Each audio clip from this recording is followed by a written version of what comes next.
Ready? আজকে আমরা basic ইলেকট্রনিক্সের half wave circuit diagram design করেছি এবং সেটা সরাসরি প্র্যাকটিক্যাল দেখছি। আমরা সার্কিটটা ইমপ্লিমেন্টেশন করছি। হাফ ওয়েভ সার্কিটে আমরা একটা ডায়োড, একটা রেজিস্ট্যান্স, অসিলোস্কোপ, আদার্স ইকুইপমেন্ট যা লাগে আমরা সেভাবে ইমপ্লিমেন্টেশন করছি। এটার আউটপুট দেখতে হলে এই অসিলোস্কোপের পজিটিভ তারটা লোড রেজিস্টার RL এর সাথে দিতে হবে, আর নেগেটিভটা এই রেজিস্ট্যান্সের আরেক প্রান্তে দিতে হবে।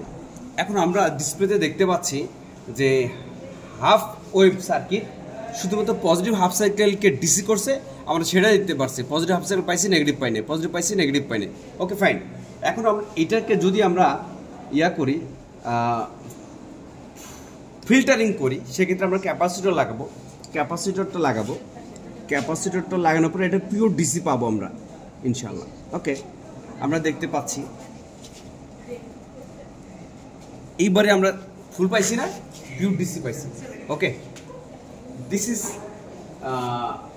Is the circuit diagram of a half wave rectifier circuit.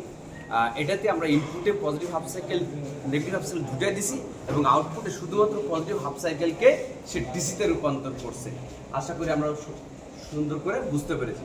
ধন্যবাদ সবাইকে। ওকে।